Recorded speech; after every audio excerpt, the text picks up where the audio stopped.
하나님 아버지 메시지, 오늘은 319편입니다. 계시록 11장 6절로 12절 말씀을 중심해서 하나님의 권세를 받은 두 증인, 1260일 예언, 여러 가지 재앙으로 세계 선포 말씀을 상고하면서 은혜와 도전을 받겠습니다. 6절, 저희가 권세를 가지고 한물을 닫아 그 예언을 하는 날 동안 비 오지 못하게 하고, 또 권세를 가지고 물을 변하여 피가 되게 하고 아무 때든지 원하는 대로 여러 가지 재앙으로 땅을 치리로다 하셨습니다. 권세를 가지고 하늘을 닫아서 예언을 하는 날 동안 비 오지 못하게 한다는 것은 이 다림줄의 진리, 말세의 비밀을 통하여만 하나님은 은혜를 내리신다는 것입니다. 이때까지는 말세의 예언을 하는 시기가 아니므로 진리가 혼선돼도 있어도 십자가를 증거하는 종이라면 하늘에서 역사를 내렸지만 십자가만 증거하면 은혜가 내렸어요. 심판의 다림줄의 진리를 전해야 할 시기가 와서 그 권세를 역사하는 때는 아무 때나 은혜를 내리지 않는다는 것입니다. 때가 되면 아무 때나 아무 장소나 은혜 내리는 게 아니라, 지금까지는 십자가만 증거하면 무조건 은혜를 내리는데 앞으로 때가 되면 마지막 때 사명자들이 등장하면은 아무 때나 은혜가 내리지 않는다.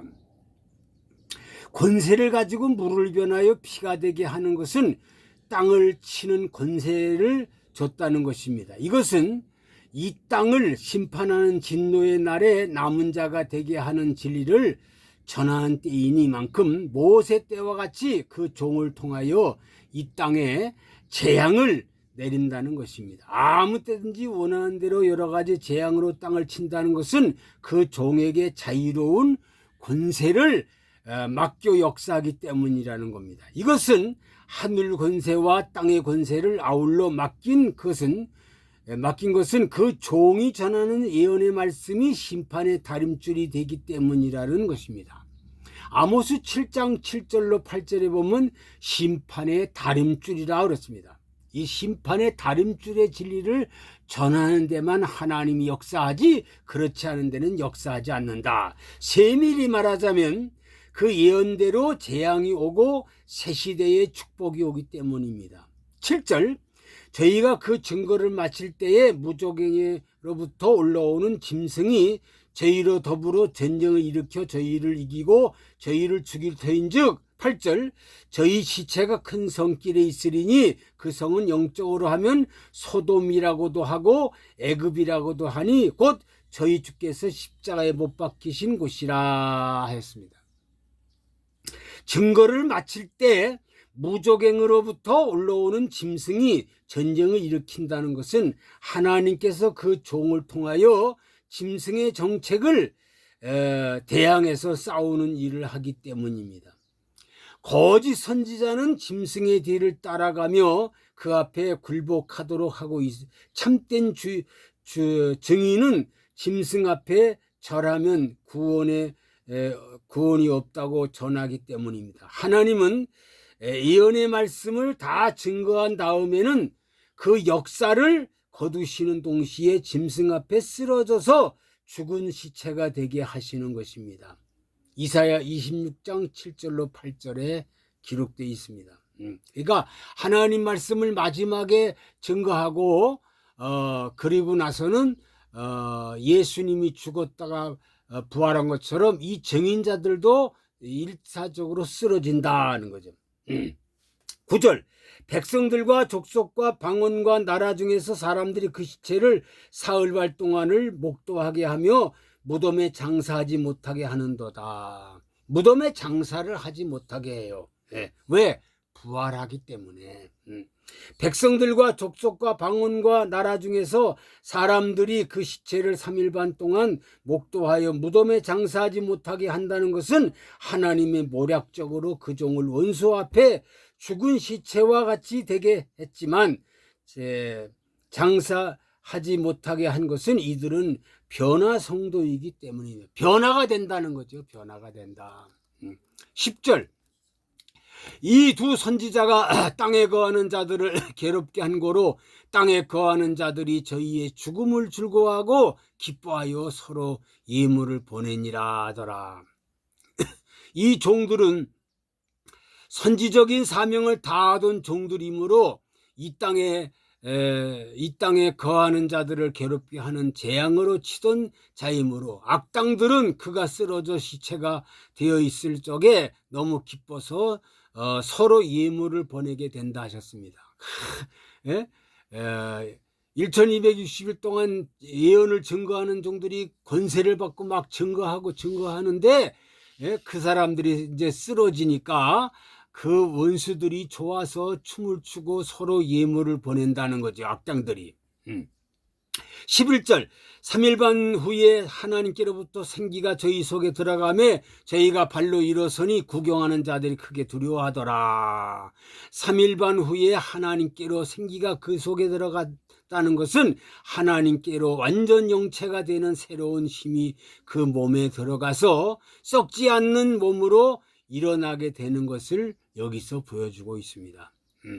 얘가 증거하다가 쓰러졌다가 예수님이 죽었다 부활하는 것처럼 이렇게 부활체가 된다는 거죠. 그래서 일어난다. 12절 하늘로부터 큰 음성을 있게 이리로 올라오라 함을 듣고 저희가 듣고 구름을 타고 하늘로 올라가니 저희 원수들도 구경하더라 그랬습니다.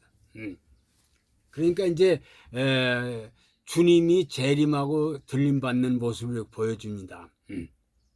하늘로부터 큰 음성이 있어 이리로 올라와라 하는 것은 주께서 공중에 재림하여 휴거시키는 일을 가르쳤다. 이때 구름을 타고 하늘로 올라가는 것은 원수도 보는 것을 요한계시록 1장 7절에 데살로니가 전서 4장 16절 17절에 같이 되는 때입니다.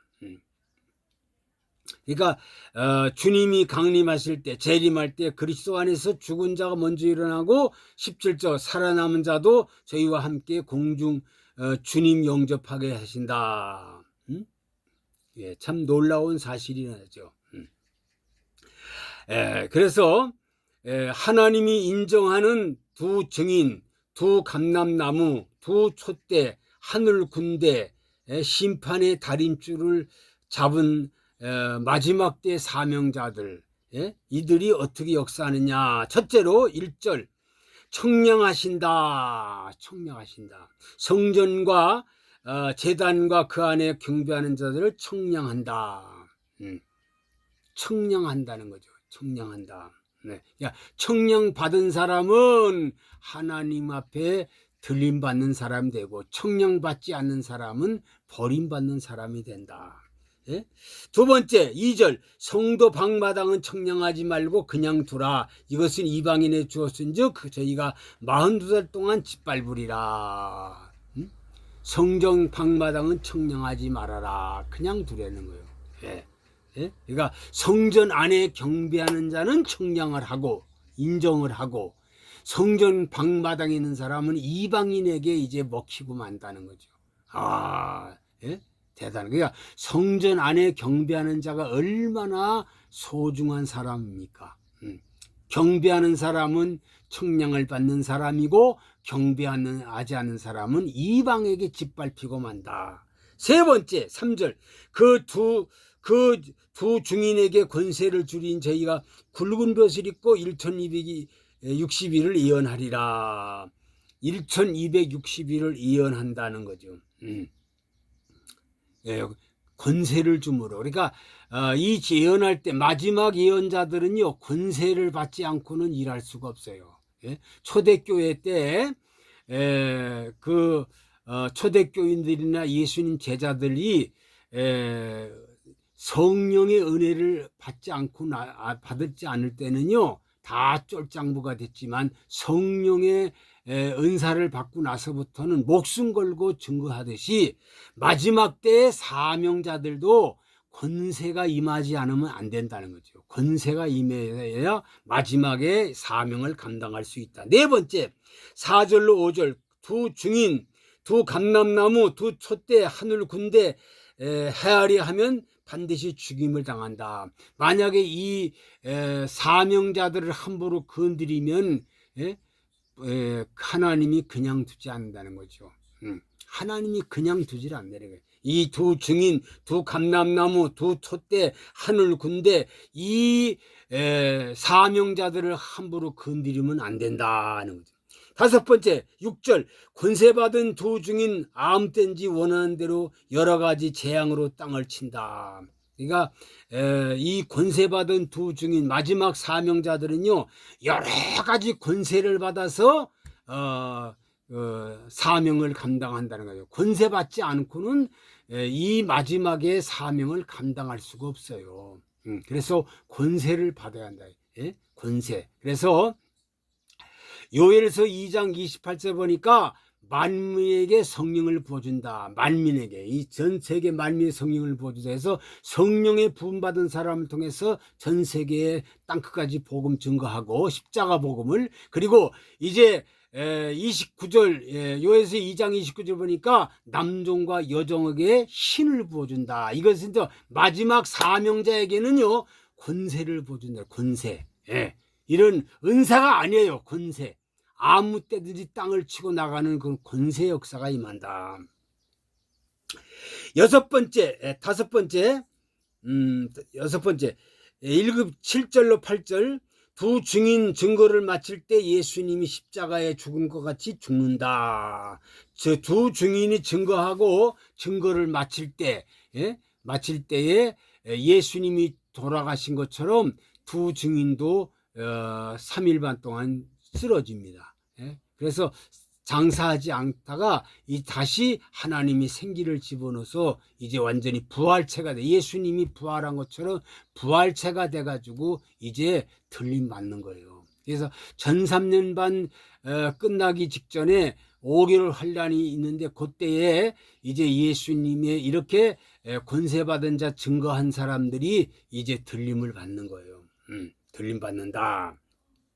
7번째, 9절, 사람들이 그 시체를 사흘 반 동안 무덤에 장사하지 못하게 한다. 무덤에 장사하지 못하고, 왜? 들림 받을 사람이니까. 8번째, 10절, 땅에 거하는 사람을 증인을 죽음을 줄고하며 서로 예물을, 이 원수 마귀들이 증인자들이 쓰러지니까 좋아서 서로 예물을 보낸다는 거죠. 9번째, 11절, 3일 반 후에 하나님께로부터 생기가 저희 속에 들어가니 저희가 일어선다. 그래서 구경하는 사람이 다 보고 있는 거예요. 보는 가운데 생기가 저희 속에 들어가니까 일어난다. 10번째, 12절, 하늘로부터 큰 음성이 있어 이리로 올라와라 함을 듣고 구름을 타고 하늘로 올라가더라. 이 들림 받는다는 거죠. 그래서 예수님이 공중 강림에서 이제 들림받은 사람이 들림받고, 그리고 전 3년 후반에 이렇게 들림받고 5개월 환란이 이루어지고, 그 다음에 후 3년 반에 이제 짐승 통치가 이루어집니다. 요한계시록 13장에 짐승 통치, 마귀 통치가 이루어지는 거예요. 3년 반 동안. 참 이런 환란이 있고, 그러니까 들림받는 사람이 있고 보초하는 사람이 있고, 그리고 짐승 나라에 가는 사람이 있어요. 그래서 짐승 나라에 가는 사람들은 완전히 짐승의 표를 받게 돼서 후 3년 반에 짐승 통치를 받고 단다는 거죠. 사랑하는 성도들이요, 사랑하는 모든 백성들이요, 하나님의 권세를 받은 두 증인이 역사하는데 1260일 동안 예언하고 여러 가지 재앙으로 세계의 복음을, 이 마지막에 비밀의 복음을 선포합니다. 십자가 복음이 전 세계를 한 바퀴 도는데 2000년이 걸렸어요. 이제 2000년, 이제는 마지막 때가 돼. 마지막 때는 1260일 동안, 그러니까 전 3년 반 동안 이제 복음 증거하는데, 그때는 권세를 받은 사람이 돼요. 앞으로 해서 전 세계 전국에 숨어 있는 종들이 다 이제 일어납니다. 숨어 있는 종들이 이사야 60장 1절 같이 일어나라 빛을 발하라, 이 빛을 발하는 하나님의 종들이 등장하게 돼요. 숨은 종들이. 예? 예. 그러니까 지금까지 뭐 유명한 사람이, 화려한 사람, 멋있는 사람이 뭐 교회가 크다 적다 잘났다 못났다 유명하다 화려하다 이것을 따지는 게 아니라 하나님 앞에 마지막에 권세를 받느냐 안 받느냐. 권세를 받는 사람들은 마지막에 사명자가 되고 3일 동안 죽었다가 부활해서 들림받고, 그리고 이제는 들림받는 사람이 있고 보초하는 사람이 있고 짐승 통치에 거기 나라에 아주 짐승의 밥이 되는 사람이 있다. 이렇게 싹 세 갈래로 갈라집니다. 이 비밀을 사도 요한을 통해서 우리에게 어마어마한 비밀을 가르쳐 줬다는 사실, 이 비밀을 완전 무장해서 이 시대의 사명을 감당하는 사람이 되어 마지막에 하나님 주시는 권세를 받아가지고 마지막 사명을 감당하는 남종과 여종들이 되기를 간절히 부탁을 드립니다. 아버지, 오늘 하나님의 권세를 받은 두 증인이 1260일 동안 예언하는 말씀과 여러 가지 재앙으로 땅을 치면서 세계에 하나님 마지막에 비밀을 선포하는 말씀을 상고하면서 은혜와 도전을 받았사오니 이 말씀을 아버지 햇빛같이 드러내고 이 말씀을 깨우치고 깨닫고 마지막에 사명자가 되어 하나님의 뜻을 이룰 수 있는 거룩한 남종과 여종들이 되게 하여 주옵소서. 예수 그리스도의 이름으로 기도하옵나이다. 아멘.